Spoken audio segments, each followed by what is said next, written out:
Engineering hostel. जो लोग यहाँ पर रहकर अपनी पढ़ाई करते हैं उनकी ज़िंदगी में काफ़ी सारे किस्से जुड़ जाते हैं। कई बार कई किस्से बहुत ही ज़्यादा इंटरेस्टिंग, कॉमेडी भरे, यूनिक होते हैं, तो कई बार किस्से बहुत ही ज़्यादा डरावने होते हैं, कुछ ऐसी यादों से भरे हुए जिन्हें जितना हो सके भुला दो तो ही बेटर रहता है। आज ऐसे ही एक खतरनाक भूतिया किस्से की कहानी लेकर आपके सामने आ गया है, जो कि दो लड़कियों के साथ घटी। दरअसल ये घटना ईशा, जो कि कोटा की रहने वाली थी, और प्राची, जो कि अजमेर की रहने वाली थी, ये दोनों के साथ घटी थी। हुआ ऐसा था कि ये दोनों जयपुर में पढ़ाई करने के लिए गई हुई थी। दोनों एक दूसरे को पहले से बिल्कुल भी नहीं जानती थी, बिल्कुल भी नहीं। इसको थोड़ा सिंपल रखते, समझा समझा के मैं आपको बताऊंगा तो कहानी ज़्यादा समझ में आएगी, ज़्यादा इंटरेस्टिंग लगेगी। तो अपनी जो ये ईशा है, वो हमेशा से चाहती थी कि मैं आर्किटेक्ट की पढ़ाई करूं, आर्किटेक्चर बनूं लाइफ में। तो उसको एडमिशन मिल गया जयपुर में एक बढ़िया से कॉलेज में। ऐसे ही एक ड्रीम प्राची नाम की लड़की का भी था, जो अजमेर में रहती थी। इनको जो कॉलेज मिला दोनों लड़कियों को अलग अलग, मतलब कॉलेज तो सेम ही था लेकिन लड़कियां अलग अलग थी ना, तो जो कॉलेज मिला वो जयपुर के आउटस्कर्ट्स में था, मतलब आउटर हिस्से में था, मतलब मेन जयपुर सिटी में नहीं। ठीक है, ये लोग जब एडमिशन अपना कंफर्म करने के लिए वहां पर पहुंची, तब पहली बार एक दूसरे से मिली और बहुत ट्यूनिंग सी हो गई कि यार हाँ, तुम्हारा नेचर अच्छा लगा, मुझे भी तुम्हारा नेचर अच्छा लगा, और हम दोनों को एक साथ रूम मिल जाए तो कितना अच्छा होगा। ऐसी बातचीत हुई है। फिर हॉस्टल वगैरह देखने के लिए गए, तो हॉस्टल जो है ना वो जयपुर के मेन सिटी एरिया में। कमाल की बात ये हुई कि सचमुच में प्राची को और ईशा को सेम रूम अलॉट हुआ। दोनों बहुत खुश हो गई कि यार पहली बार मिले, इतनी अच्छी फ्रेंडशिप जैसी हमारी बॉन्डिंग हो गई और एक ही रूम मिल गया, इससे अच्छा और क्या हो सकता है। दोनों अब यहाँ पर रहना शुरू कर दी। अब जिस बिल्डिंग में ये रहती थी, ठीक है, जिस हॉस्टल में ये रहती थी, उस हॉस्टल में सब इंजीनियरिंग की लड़की थी, सिर्फ ये दो आर्किटेक्ट में पढ़ाई करने वाली लड़कियां थी। अब जिस कॉलेज में ये लोग पढ़ाई करती थी, वो कॉलेज भी ऐसा कॉलेज था जिसमें सिर्फ इंजीनियरिंग और आर्किटेक्ट ही पढ़ाया जाता था। तो बाकी की जो आर्किटेक्ट की बच्चियां रही होंगी, लड़कियां रही होंगी, वो कहीं और रहती थी, लेकिन ये दोनों केवल इस हॉस्टल में रहती थी जिसमें सब इंजीनियरिंग की लड़कियां हैं। तो ठीक है भाई, रहते रहते इन लोगों ने अपने 1 साल काट दिए, लेकिन 1 साल में इनको बड़ी तकलीफ हुई, क्योंकि जिस रूम में ये लोग रहती थी उस रूम में अटैच्ड वॉशरूम नहीं था। इनको वॉशरूम यूज़ करने के लिए इस हॉस्टल में एक कॉमन वॉशरूम था, उसमें जाना पड़ता था। तो काफ़ी दिक्कत होती थी। जब इनका फर्स्ट ईयर कंप्लीट हुआ तो प्राची और ईशा ने ये डिसाइड कर लिया कि यार अपन इस हॉस्टल को छोड़ के दूसरे हॉस्टल में शिफ्ट होंगे, जिसमें अपन को एक अच्छा खासा अटैच्ड वॉशरूम जैसा मिल जाए। अब इनकी जो कॉलेज की संस्था थी, मतलब जिस कॉलेज में ये लोग पढ़ाई करते थे, उनका एक दूसरा गर्ल्स हॉस्टल भी था। एक तो ये था, एक दूसरा गर्ल्स हॉस्टल भी था। ये दोनों इस दूसरे गर्ल्स हॉस्टल में शिफ्ट हो गई। ये जो दूसरा गर्ल्स हॉस्टल था, इसमें इनको टेरेस वाला एक रूम मिला, और वो टेरेस वाले रूम में अटैच्ड वॉशरूम था। इसका रेंट भी ऑब्वियसली थोड़ा ज़्यादा था, लेकिन इनको कोई तकलीफ नहीं थी रेंट ज़्यादा देने से। इनको बस अच्छा रूम चाहिए था, आराम चाहिए था ज़िंदगी में। ये रहने लगी अब उसमें भैया, अपने टेरेस वाले उसमें। बाकी जो लड़कियां रहती थी बाकी के फ्लोर्स में, बाकी के रूम्स में, सबको कॉमन वॉशरूम यूज़ करना पड़ता था। रहते रहते इन लोगों को यहाँ पे 2-3 महीने हुए। ये लोग ना बाकी की जो लड़कियां थी उनसे ज़्यादा इंटरेक्ट नहीं कर पाती थी, क्योंकि इनकी कॉलेज की टाइमिंग अलग थी, ये आर्किटेक्ट वाली लड़कियां थी, और बाकी लड़कियों की कॉलेज की टाइमिंग अलग थी, क्योंकि बाकी सब यहाँ पे भी इंजीनियरिंग की थी। कभी भी एकदम ऐसा इंटरेक्शन नहीं हो पाया, सिर्फ खाना वाना खाते टाइम, डिनर के टाइम हाय हेलो हो जाती थी। रहते रहते जैसा मैंने बताया 3-4 महीने हो गए थे। एक दिन इनको ना ये अपने कमरे में बैठ के अपनी कुछ ड्राइंग वगैरह, आर्किटेक्ट वाले हैं तो ड्राइंग का काम रहता है, तो बना रहे थे पेपर में। अचानक से इनको छत से कुछ तो भी गिरने की आवाज़ सुनाई दी। इनका रूम कैसा था, छत में ही था, मतलब समझ लो ये रूम है, ये रूम है, और बाकी ये पूरा छत है। तो छत में कुछ गिरने की आवाज़ सुनाई दी। दोनों घबरा कर बाहर निकली और देखी कि एक लड़की बेहोश पड़ी हुई है। कौन लड़की है मालूम नहीं, लेकिन हाँ, हो ना हो ये इसी हॉस्टल की लड़की है। कभी ना कभी इसको ज़रूर देखे हैं हम लोगों ने, क्योंकि इन्हीं लड़कियों को अच्छे से जानती नहीं थी ये दोनों, सिर्फ एक दूसरे को जानती थी, लेकिन फिर भी इसको कहीं तो देखी थी। दोनों बेहोश पड़ी हुई थी। वो लड़की को उठाए और वहीं पे साइड में चेयर में बैठा दिए, उसको पानी वानी छिड़के, पानी वानी पिलाए, होश में लाने की कोशिश की, और वो होश में आ गई। इन लोगों ने पूछे कि क्या हो गया, तुम ठीक तो थी ना? तो बोलती पता नहीं, मैं बस टहल रही थी और आंखों के सामने अंधेरा सा छा गया। ऐसा लगा कि कोई बड़ी सी परछाई वाला आदमी मेरे ऊपर तरफ ऐसा कूदा है, मेरे ऊपर चढ़ा है और मैं बेहोश हो गई डर के मारे। तो ये जो अपनी प्राची थी उसने बोली कि अरे तुम्हारा वहम होगा, जाने दो, रिलैक्स, तुमको अपने रूम में जाना है, हम छोड़ दे तो बताओ। बोलती नहीं नहीं मैं चले जाऊँगी। तो इतने में ईशा बोलती है कि एक काम करो ना, तुम बहुत बीमार सी लग रही हो, अकेली लग रही हो, चलो तुम हमारे रूम में बैठ जाओ और हमारे रूम में बैठ के खाना वाना भी खा लेना, हम लोग ऊपर खाना लेंगे और फिर चले जाना आराम से अपने रूम में। उसने बोली नहीं नहीं, मैं तुम्हारे रूम में बिल्कुल नहीं आऊँगी, कभी नहीं आऊँगी मैं तुम्हारे रूम में। ऐसे करके उसने अपनी आवाज़ बदल ली और भारी सी आवाज़ करने लगी, कभी नहीं आऊँगी तुम्हारे रूम में, ऐसा करके जैसे बहुत घबरा गई ये लड़की जैसे ईशा ने ये बात बोली तो। लेकिन वो लड़की घबराई क्यों? ईशा और इनके रूम में आने से, प्राची के रूम में आने से। ये दोनों लड़कियां उस समय नहीं समझ पाई। खैर, इन लोगों ने सोची कि घबरा गई होगी बेहोश होने की वजह से, उसको नीचे छोड़ के आ गए उसके कमरे तक। उसके रूम में एक और लड़की रहती थी, वो इस वक्त सो रही थी। ठीक है, जाने दो। अगला दिन निकला, ये दोनों आज भी अपना कुछ काम कर रही थी, लेकिन आज अपने रूम का दरवाज़ा खुला रखी थी। आज भी वो लड़की छत में टहलने के लिए आई है, दोनों ने अंदर से देखी है और वो लड़की फिर से भड़बड़ा के बेहोश होकर गिरी। फिर ये घबरा कर गई, बोले फिर होश में ले, पानी वानी छिड़क के बोले तुम्हें हो क्या, चलो चलो अंदर चलो, हमारे रूम में बैठो। बोलते नहीं, मैंने बोली ना तुम्हारे रूम में नहीं आऊंगी चाहे जो हो जाए, ऐसा बोल के चिल्लाते हुए भाग गई। ये दोनों ने बोली ये कैसा बिहेवियर है, ये कैसा वियर्ड सा बिहेवियर है। लगातार सेम चीज़ आने वाले 5 दिनों तक हुई। 6वें दिन जब वो लड़की फिर से टहलने के लिए आई, ये दोनों ने बोल दी कि तुमको कुछ प्रॉब्लम है क्या? तुम जब भी यहाँ टहलने के लिए आती हो इतने ही बजे तुम डेली बेहोश होती हो। हम अपने रूम में ले जाने की बात करते हैं तो चिल्लाते हुए भाग जाती हो। अपने रूम का पानी भी देने की कोशिश करते हैं तो तुम ढंग से पीती नहीं हो, उसको फिर थूक देती हो। क्या तकलीफ़ क्या है? बोलती कोई तकलीफ़ नहीं है, कोई तकलीफ़ नहीं है, तुम दोनों बस मुझसे थोड़ा दूर रहो। दोनों बोलती है ठीक है यार, चलो कोई बात नहीं, हम दूर रहते हैं, वैसे भी हमको तुमसे इतना क्या। अब वो भी टहल टहल के आज बेहोश नहीं हुई, आज नीचे चली गई। फिर उसके बाद रात के लगभग 9 बजे के आसपास, 9 साढ़े 9 बजे इनके रूम का दरवाज़ा कोई लड़की खटखटाती है। खोलती है ईशा दरवाज़ा, ये कोई और ही लड़की थी। वो लड़की कहती है कि आज रात में 12 बजे वार्डन मैडम, जो अपनी वार्डन है, उनका बर्थडे सेलिब्रेट कर रहे हैं नीचे ही वाले फ्लोर में, तो तुम दोनों भी आना। हम चाहते हैं कि हॉस्टल की सभी लड़कियां उसमें इनवाइटेड रहे, वार्डन मैम खुश होगी। ये दोनों बोलती ठीक है, हम 12 बजे पहुंच जाएंगे, इनफैक्ट 5 मिनट पहले पहुंच जाएंगे। ठीक है चलो। 11:55 के आसपास ये दोनों लड़कियां नीचे वाले फ्लोर में पहुंच गई, जहाँ पे वार्डन मैम की बर्थडे के लिए केक से लेकर पूरा सरप्राइज़ रेडी रखा गया था। ठीक 12 बजे वार्डन मैम आई, केक वेक काट रही थी, सभी लड़कियों के बीच में खुशियाँ मन रही है। इतने में ईशा की नज़र पड़ती है पीछे की तरफ। सारी लड़कियां वार्डन मैम को घेर के खड़ी है, वार्डन मैम सबको केक वेक खिला रही है। ईशा की नज़र पड़ी सबसे पीछे की तरफ, वहाँ पर वही लड़की खड़ी हुई है जो बेहोश होती रहती है, जो थोड़ी वियर्ड है। वो लड़की भी पीछे खड़े होकर ताली बजा रही थी हैप्पी बर्थडे करके, और ऐसे चकराई आँख वाँख पलटे और फिर से बेहोश होकर गिर गई। अब फिर से हड़बड़ी मच गई सबके बीच में। तो ईशा चुप कराती सबको, अरे आप लोग टेंशन मत लो, आप लोग मैम का बर्थडे सेलिब्रेट करो, हम इस लड़की को जानते हैं, कोई टेंशन वाली बात नहीं है, हम उठा के इसको इसके रूम में छोड़ के आते हैं। ये दोनों लड़कियां उसको उठाई है। अब जो ये जो लड़की बेहोश होती रहती है, इसका नाम तो ईशा ने बताई नहीं, लेकिन इसका नाम हम अभी के लिए कुछ रख देते, प्रीति नाम रख देते हैं। तो ईशा और प्राची ने प्रीति को उठाई और उसके रूम तरफ लेकर गई। तो रूम सामने से ऐसा उसका कड़ी लगी हुई थी, रूम खोली, क्योंकि जो प्रीति की रूममेट थी वो भी बर्थडे सेलिब्रेशन में शामिल थी। हॉस्टल की जितनी भी लड़कियां थी सब एक ही रूम में बर्थडे बना रही है। तो दरवाज़ा खोली और फिर बिठा दी उसी रूम में, मतलब प्रीति के ही रूम में प्रीति को बिठा दी, और फिर से पानी वानी पिलाई प्रीति के ही रूम का। प्रीति ने पानी पी और थोड़ा होश में आई। और अब ईशा कहती है कि देखो तुम्हें, हमको ऐसा लगता है सीरियस प्रॉब्लम है कुछ तो भी, हम तुम्हारे पेरेंट्स से कल बात करते हैं, तुम नंबर दे देना, नहीं तो हम खुद आएंगे तुम्हारे पास शाम के समय। कितने बजे आए बताओ? तो वो कुछ नहीं है, बस ऐसी नीचे देख रही है।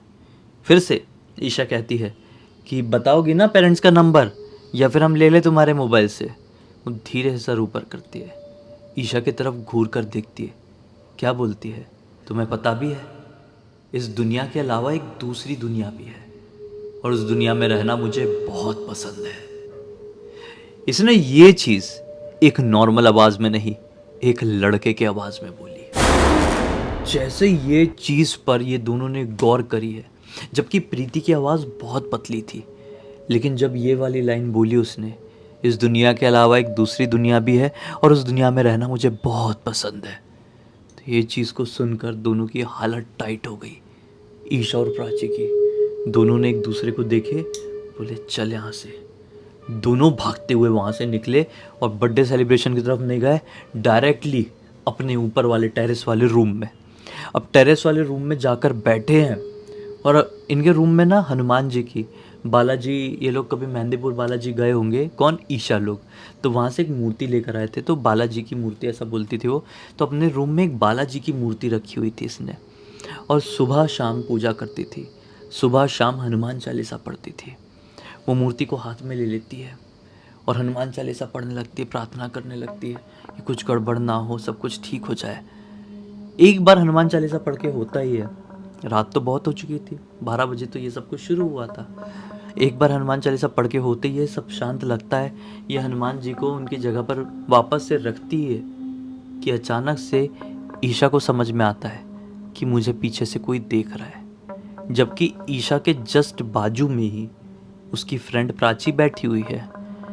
इसको महसूस हुआ कि पीछे से कोई देख रहा है। ये बड़ी तिरछी नज़र से होके ऐसे पीछे तरफ देखी है, पीछे थी इसकी खिड़की जो कि टेरेस से लगी हुई थी। टेरेस में इनको दोनों ने देखी, मतलब धीरे से ऐसा करके वही लड़की दिखाई दी, बाल पूरे खुले हुए, हवा में उड़ रहे हैं लिटरली, आँख में पूरा काजल फैला हुआ और उसकी आँख से आंसू भी बह रहे हैं और ऐसा करके हंस भी रही है। दोनों बहुत जोर से डर गई और एक दूसरे को इशारा करी कि कुछ रिएक्ट नहीं करना है, जितना भी डर हो रहा है, जितना भी मन में वो आ रहा है भागने वाली फीलिंग, उसको दबाना है और बस मन में हनुमान जी का नाम लेते हुए ऐसे ही बैठे रहना जैसे हमने उस चीज़ को देखी ही नहीं। इन्हें बड़ी ऐसी नज़रें चुरा के ऐसी तिरछी नज़र से देखी थी, ऐसे मतलब ऐसे करके देखी थी, कुछ है ही नहीं ऐसा हमको रिएक्ट करना है। इस समय रात के शायद 2-2:30 बज रहे होंगे। 2-2:30 बजे से लेकर ये बस ऐसे ही मूर्ति बन के बैठी रही, हनुमान जी का नाम लेते हुए, हनुमान चालीसा पढ़ते हुए बैठी रही। फिर उसके बाद कभी वो दरवाज़ा ठोकने लगती, कभी वो खिड़की की जो सलाखें थी, सलाखे वाली खिड़की थी, उसको पकड़ के हिलाने लगती, कभी फिर चिल्लाने लगती, कभी रोने लगती। 2-2:30 बजे से लेकर 4 बजे तक, 4 को मतलब 15-20 मिनट रहे होंगे, तब तक उसने की है, मतलब 3:40 तक करी होगी। 3:40 के बाद उसने सब कुछ छोड़ दिया, गुस्से में ऐसा करते हैं ना कोई भी, वैसा करी और क्लियर इनको समझ में आया है कि वो वहाँ से हटी है और नीचे गई। ये दोनों पलट कर देखी है और अब कोई नहीं, ये बैठी रही। क्या करे, बहुत घबराहट हो रही है, बाहर तो निकल नहीं सकते। उसी समय ईशा को याद आई अपनी बुआ की। ईशा ने तुरंत अपना मोबाइल उठाई, अपनी बुआ को फ़ोन लगाई। ईशा की बुआ दरअसल झाड़ फूँक में माहिर थी, उनको ये सारी चीज़ें बहुत अच्छे से आती थी, बहुत ज़्यादा अच्छे से। इसने तुरंत अपनी बुआ को फ़ोन लगा और A to Z बात बता दी। बुआ बोलती, देख घबरा मत, तू हनुमान जी को मन में याद रख, ऐसा समझ के हनुमान जी तेरे साथ ही बैठे हुए हैं और जितनी जल्दी हो सके वहाँ से निकल के तू कोटा आ जा, और तेरी जो भी रूममेट है उसको भी अपने गांव जाने के लिए बोल दे, वो जहाँ की भी है। इसने बोली ठीक है बुआ, मैं ऐसे ही करती हूँ, आप भी कोटा पहुँचो। बुआ कोटा में नहीं थी, बुआ कहीं और थी उस समय, ठीक है, वो जहाँ भी रही होगी। फ़ोन काटी और ईशा ने सारी बात बता दी कि मेरी बुआ प्राची ऐसी ऐसी बात कर रही है, मतलब यहाँ पर कुछ बड़ी प्रॉब्लम हो सकती है, अपन को वरना रुकना ठीक नहीं रहेगा। तो प्राची भी बहुत ज़्यादा डरी हुई थी। प्राची ने बोली कि चल हाँ भाई निकल जाते हैं। तो ये दोनों ने रात में पैकिंग करना शुरू करी। रात में क्या, सुबह ही हो चुकी थी, 4 बज चुके थे, पैकिंग करना शुरू करी है। 7 बजे के आसपास तक जब इनको बाहर से लड़कियों की आवाज़ सुनाई दी होगी, लड़कियां अपना कॉलेज वाले जाने के लिए तैयार होने के लिए उठी होंगी, इन लोगों को आवाज़ आना शुरू हुई है लड़कियों की। फटाक से दरवाज़ा खोले, डायरेक्ट नीचे गए, किसी से बात किए बिना, कुछ नहीं किए। वार्डन को बोले कि हमको घर जाना है, अपने अपने पेरेंट्स से फ़ोन में बात करा दिए। अब तक इन लोगों ने अपने अपने पेरेंट्स से भी बात कर लिए थे, ऊपर ही रहते पैकिंग करते करते। वार्डन ने बोले ठीक है जाओ। अब वो भी अजमेर की बस पकड़ के निकल गई, ये भी अपनी कोटा की बस पकड़ के निकली। पूरे रास्ते भर दोनों को लगता रहा कि कुछ है, हमारा कुछ पीछा कर रहा है, कुछ गड़बड़ हो सकती है, वो लड़की कहीं से आके टैप ना कर दे, यही वाली फीलिंग दिमाग में लगी रही। फिर अभी अपन पॉइंट ऑफ व्यू से बात करेंगे अपनी ईशा की। तो ईशा अपनी पहुंची कोटा पहुंची। तो ईशा पहुंची अपनी कोटा में मम्मी पापा को सारी बात बताई है। मम्मी पापा ने बोले ज़्यादा घबरा मत, इसको बुखार भी लगने लगा। उतने में इसकी बुआ भी शाम तक पहुंच गई। फिर हुआ कि बुआ इसकी बैठी, इसकी झाड़ फूँक करी है, अच्छी खासी झाड़ फूँक करी है। फिर बोली कि देख, अगर कुछ भी ऐसा फील हो तो हनुमान चालीसा को कभी भूलना मत, और एक काम कर, अभी के अभी वो रूम खाली कर दे। इसने बोली कि ठीक है, मम्मी पापा को लेके जा, बुआ ने ऐसा बोली। फिर रात में इन लोगों ने उसी रात को एक और बस पकड़े। उसने भी अपनी फ्रेंड को फ़ोन करी ईशा ने कि तू भी अपने मम्मी पापा को लेके चल, मैं भी अपने मम्मी पापा को लेके जयपुर पहुंच रही हूँ। ये वापस से जयपुर में अगले दिन मिली और वार्डन से बात की। वार्डन ने बोली ऐसा कैसे हो सकता है, ऐसी हमको कोई कंप्लेंट नहीं आई है, लेकिन फिर भी हम उसकी रूममेट से बात करते हैं। तो उसकी पेरेंट्स के सामने ही, मतलब ईशा के और प्राची के पेरेंट्स के सामने ही प्रीति की रूममेट को बुलाया गया। और प्रीति की रूममेट ने भी अकेले में यही बात बोली कि प्रीति मुझे कहीं से भी नॉर्मल नहीं लगती है, वियर्ड तरीके से देख रही होती है, देख के स्माइल पास करती है, टेबल में खाना खाते रहो तो पैर में नीचे से टच करती है, पैर मारती है, सोए रहो तो बहुत वियर्ड तरीके से टच करती है, और फिर जब आँख खोल के देखो तो बहुत गंदी स्माइल करके एकदम मुंह के पास रहती है। कई बार लड़कों जैसा बिहेव करती है।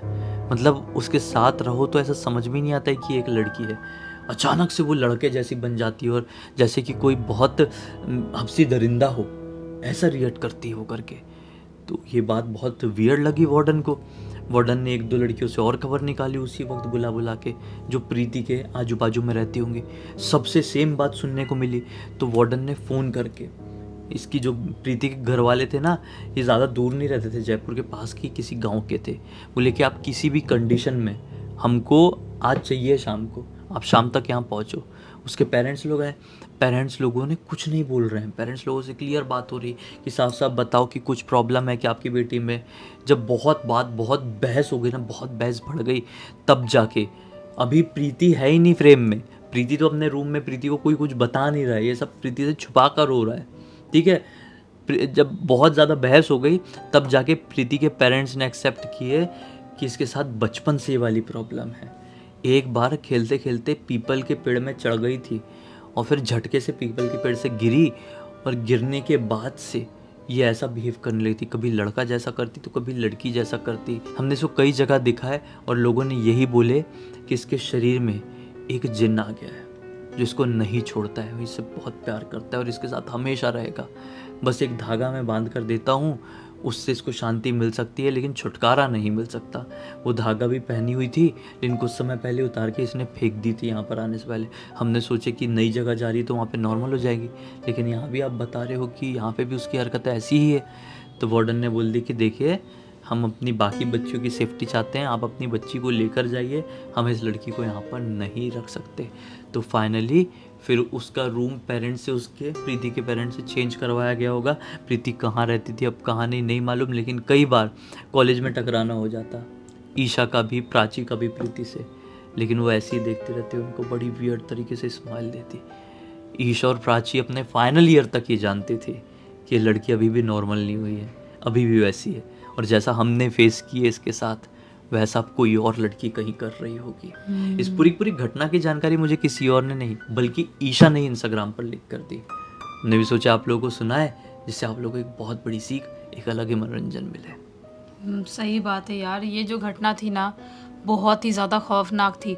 मतलब कहीं पर आप रह रहे हो और वहाँ पे कोई ऐसा इंसान रह रहा हो जिसे देख के बार बार आपको डर लग रहा है, फिर भी आप कुछ नहीं कर सकते, उससे बड़ी बात कुछ और दुनिया में हो ही नहीं सकती। सही बात है। खैर, अब इसी एक नोट के साथ इस कहानी का अंत करते हैं। अब तक इस वीडियो को देख लें तो लाइक ज़रूर कर देना, चैनल को सब्सक्राइब करके बेल आइकन के ऑल के ऑप्शन में क्लिक करना, क्योंकि इसी तरह के हैरान कर देने वाले खौफनाक वीडियोस डेली आप लोग के सामने लेके आते रहते हैं। इंस्टाग्राम की लिंक इस वीडियो के डिस्क्रिप्शन बॉक्स में मिल जाए, क्लिक करके डायरेक्टली वहाँ पर पहुँच जाना। और इसी तरह की कोई भी कहानी, टॉपिक या जानकारी आप लोग के पास भी है तो लिख भेजना, हो सकता है हमारा अगला वीडियो कल आपके हिसाब से बन रहा हो। तो चलिए कल फिर से मिलते हैं, तब तक के लिए बहुत बहुत धन्यवाद। आपका दिन शुभ हो।